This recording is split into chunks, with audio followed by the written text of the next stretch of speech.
আপনি কি জানেন রাত দুটোকে বলা হয় মৃত্যুর সময়? শোনা যায় এই সময়ে দুনিয়ার অন্ধকার আর পরপারের দরজা একসাথে খুলে যায়।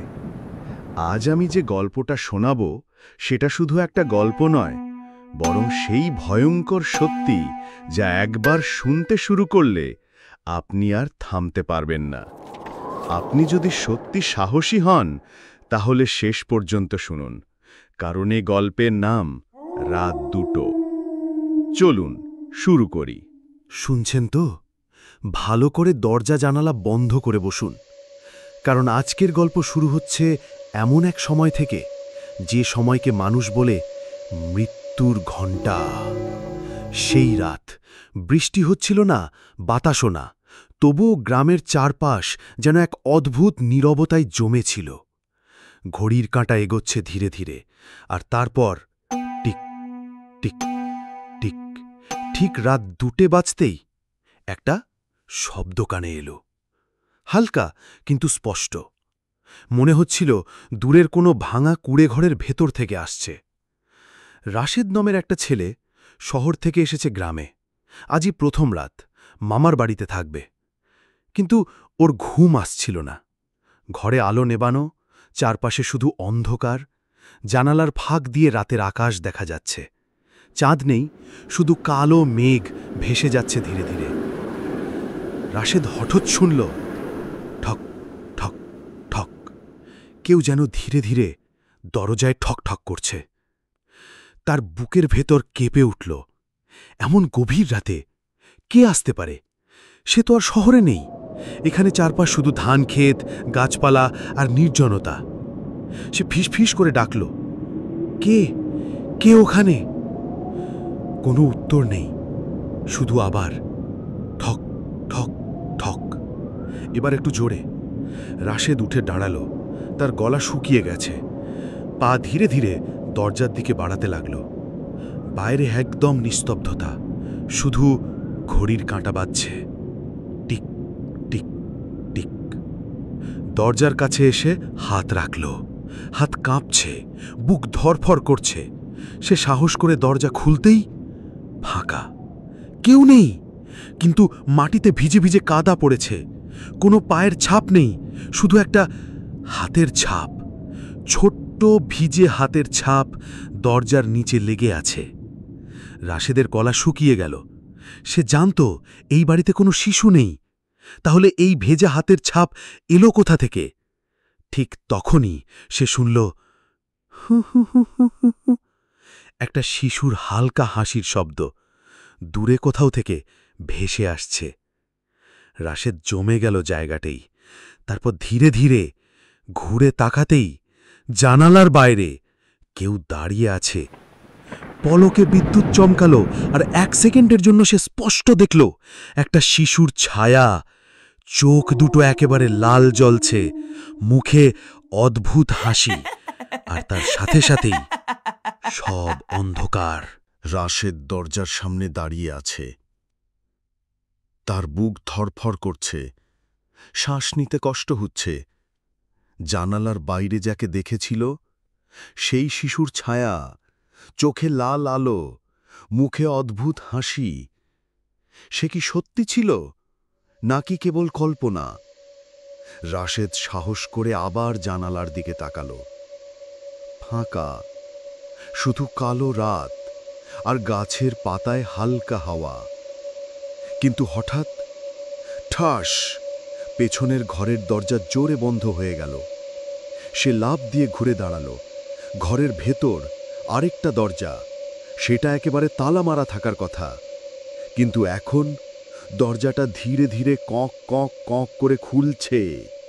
একটা ঠান্ডা বাতাস এসে লাগলো রাশেদের গায়ে। সে ভয়ে জমে গেল জায়গাতেই। ভেতরটা অন্ধকার, একদম অন্ধকার। তারপর সেই অন্ধকার থেকেই শোনা গেল, ফিরে যা। একটা কর্কশ চাপা বলার আওয়াজ। মনে হচ্ছিল কারো শ্বাসকষ্ট হচ্ছে, তবুও কথা বলছে। রাশেদ কাঁপতে কাঁপতে পা পিছিয়ে নিল। তার মাথায় প্রশ্ন ঘুরপাক খাচ্ছে, এটা কার কণ্ঠ? এই ঘরে তো কেউ থাকার কথা নয়। ঠিক তখনই দরজার ফাঁক দিয়ে কিছু একটা বেরিয়ে এলো। প্রথমে মনে হলো কাপড়ের মতো, ভিজে কাদামাখা কাপড় মেঝেতে টেনে বেরোচ্ছে। কিন্তু একটু পরেই বোঝা গেল ওটা কাপড় নয়, ওটা একটা হাত, একটা শিশুর কালো হাত, আঙুলগুলো লম্বা, ধারালো নখে ভরা। রাশেদের গলা দিয়ে কোনো শব্দ বের হলো না। সে শুধু পেছনে হাঁটতে লাগল। কিন্তু ঘরটা যেন ছোট হতে শুরু করেছে, দেওয়ালগুলো একে অপরের দিকে এগিয়ে আসছে। এমন সময় দরজার ভেতর থেকে বের হলো একটা ছোট্ট শরীর, ভিজে, কাদামাখা, চোখে লাল আলো, মুখে সেই একই অদ্ভুত হাসি। শিশুটি ধীরে ধীরে মাথা কাত করল, তারপর বলল, তুমি আমার খেলনা হবে। রাশেদ চিৎকার করে উঠতে চাইল, কিন্তু গলা থেকে কোনো শব্দ বের হল না। শুধু নিজের বুকের ভেতর শুনতে পাচ্ছিল ধূপ, ধূপ, ধূপ, হৃৎপিণ্ডের শব্দ। ঠিক তখনই শিশুটি হঠাৎ দৌড়ে এলো রাশেদের দিকে। তারপর ঘর ভরে গেল বজ্রপাতের আলোতে। আলোর ঝলকানিতে রাশেদ দেখল শিশুর মুখ নেই, শুধু একটা ফাঁকা গর্ত। সেখান থেকে গড়িয়ে পড়ছে কালো রক্তের মতো তরল। আলো নিভে গেল, সব অন্ধকার, আর অন্ধকারেই শোনা গেল সেই হাসি। অন্ধকারের মধ্যে রাশেদ হঠাৎই মাটিতে পড়ে গেল। মাথা ঘুরছে, চোখে কিছুই দেখা যাচ্ছে না। শুধু শোনা যাচ্ছে টুপ, টুপ, টুপ। জলের মতো কিছু পড়ছে মেঝেতে। সে হাত বাড়াল, আঙুলে ঠান্ডা ভেজা কিছু লেগে গেল। নাকে তুলেই বুঝল এটা রক্ত। হঠাৎ চারদিক কেঁপে উঠল বজ্রপাতের শব্দে। মুহূর্তের আলো এসে দেখল ঘরের চারপাশের দেয়ালে শিশুদের হাতের ছাপ, লাল রঙে, না রং নয়, রক্তে আঁকা। প্রতিটা হাত যেন জীবন্ত হয়ে নড়ছে এবং ধীরে ধীরে দেয়াল থেকে বেরিয়ে আসছে। রাশেদ ভয় পেয়ে উঠে দাঁড়াল। তার শরীর কাঁপছে, ঠোঁট শুকিয়ে গেছে। সে চিৎকার করতে চাইল, কিন্তু সেই মুহূর্তে ঘরের ভেতর ভেসে এলো একটা কণ্ঠ, মিষ্টি, শিশুর মতো গলা। আমাদের সাথে খেলতে এসো। তারপর আরও কয়েকটা গলা একসাথে, এসো, এসো, এসো। রাশেদ ভয়ে দরজার দিকে দৌড় দিল, কিন্তু দরজাটা বন্ধ। বরং দরজার কাঠ থেকে রক্ত বের হতে লাগল, ফোঁটা ফোঁটা করে মেঝেতে পড়ছে। হঠাৎ তার কাঁধে কেউ আলতো করে হাত রাখল, বরফের মতো ঠান্ডা হাত। রাশেদ ঘুরে তাকাতেই একটা ছোট্ট মেয়ে দাঁড়িয়ে আছে, ভেজা পোশাক, কাদায় ভরা চুল, চোখে ফাঁকা গর্ত। সে ধীরে ধীরে মুখ খুলল, আর সেই মুখ থেকে বেরিয়ে এলো একটা লম্বা চিৎকার। চিৎকারটা এত তীক্ষ্ণ, এত ভয়ঙ্কর, মনে হচ্ছিল পুরো ঘর ফেটে যাবে। রাশেদ কানে হাত দিল। চিৎকারটা ধীরে ধীরে মিলিয়ে গেল। তারপর আবার ফিস ফিস করে শোনা গেল, রাত 2টো, সময় ফুরিয়ে আসছে। হঠাৎ সবকিছু থেমে গেল। ঘর আবার নিস্তব্ধ। রাশেদ হাঁপাতে হাঁপাতে মেঝেতে বসে পড়ল। কিন্তু তখনই তার মোবাইলে স্ক্রিন জ্বলে উঠল। স্ক্রিনে সময় লেখা 2 AM, আর নিচে এক লাইন মেসেজ ভেসে উঠল, তুমি আর একা নও। রাশেদ মোবাইলের স্ক্রিনের দিকে তাকিয়ে রইল। 2 AM, এবং সেই শীতল মেসেজ, তুমি আর একা নও। হঠাৎ স্ক্রিনটা কাঁপতে শুরু করল। শব্দ আসছে, টিক টিক, যেন ঘড়ির কাঁটা জোরে বাজছে। তারপর মোবাইলের স্ক্রিনে ধীরে ধীরে ভেসে উঠল একটা মুখ, শিশুর মুখ, কিন্তু চোখ নেই, কেবল দুটো কালো গর্ত আর ঠোঁট ছেঁড়া যাওয়া হাসি।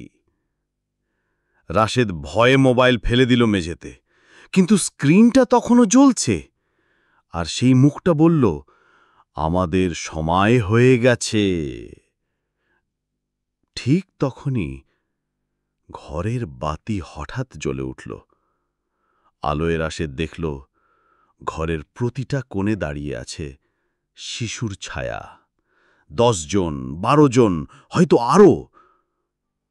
তাদের শরীর ভেজা, কাদা মাখা, মুখ নেই, চোখ নেই, শুধু শূন্য ফাঁকা গর্ত। সবাই একসাথে হাত তুলল রাশেদের দিকে আর বলল, এসো, আমাদের সাথে এসো। রাশেদ চিৎকার করে দৌড় দিল দরজার দিকে। এইবার দরজা খুলে গেল। সে ছুটে বের হয়ে এলো, কিন্তু বাইরে এসে দেখল পুরো গ্রাম কুয়াশায় ঢেকে গেছে। কুয়াশার ভেতর কেবল বৃষ্টির শব্দ, আর দূর থেকে ভেসে আসছে শিশুর হাসি, হি হি হি হি। রাশেদ দৌড়াতে লাগল রাস্তা ধরে, কিন্তু রাস্তা যেন শেষ হচ্ছে না। যেদিকে যায় শুধু একই জায়গা ফিরে আসছে। মনে হচ্ছে সে এক অন্তহীন গোলকচক্রে আটকা পড়েছে। হঠাৎ সে সামনে দেখতে পেল একটা ভাঙা স্কুল ঘর। বৃষ্টিতে ভেজা দেয়ালে বড় করে লেখা, রাত 2টে, মৃত্যু তোমার জন্য অপেক্ষা করছে। তার পা থেমে গেল, গলা শুকিয়ে গেছে, বুকে ধুপধুপ করছে। ঠিক তখনই স্কুল ঘরের ভেতর থেকে ভেসে এলো একটা গান, শিশুর কণ্ঠে মিষ্টি লালন গীতি, কিন্তু সেই সুরের ভেতর লুকানো ভয়। গান থেমে যেতেই ভেতর থেকে বেরিয়ে এলো একটা ছায়া। এবার আর শিশু নয়, একজন লম্বা মানুষ, মুখ ঢাকা, শরীর কঙ্কালসার, হাতে লণ্ঠন। সে ধীরে ধীরে রাশেদের দিকে এগিয়ে এসে বলল, তুমি দেরি করে ফেলেছ। কঙ্কালসার মানুষটি লণ্ঠন হাতে এগিয়ে আসছে। লণ্ঠনের আলোয় চারদিক কেঁপে উঠছে, কুয়াশা ফেটে যাচ্ছে, আর সেই আলোয় দেখা গেল মাটির ওপরে অসংখ্য শিশুর দেহ পড়ে আছে। চোখ শূন্য, মুখ বিকৃত, শরীর ভিজে কাদামাখা। সবাই একসাথে ফিস ফিস করছে, রাত 2টে, রাত 2টে, রাত 2টে। রাশেদ পেছাতে চাইল, কিন্তু তার পা যেন জমে গেছে। মাটির ভিতর থেকে অদৃষ্ট হাত তার গোড়ালি চেপে ধরেছে। সে মরিয়া হয়ে চিৎকার করল, কে তুমি? কেন আমাকে ধরেছ? কঙ্কালসার মানুষটি ধীরে ধীরে মুখ তুলে বলল, তার গলা শুকনো, ভাঙা, আমরা যারা রাত 2টোয় মারা গেছি, কেউ ফিরে যায় না। হঠাৎ সব শিশুর ছায়া একসাথে এগিয়ে এলো, তাদের লম্বা হাত বাড়ল, মুখে বিকৃত হাসি।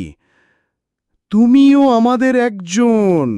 একসাথে সেই কণ্ঠ, একসাথে সেই ভৌতিক হাসি, হি হি হি হি। রাশেদ বুক ফেটে চিৎকার করতে লাগল, কিন্তু কেউ শুনল না। চারদিকের কুয়াশা তাকে গ্রাস করে ফেলল, সব আলো নিভে গেল।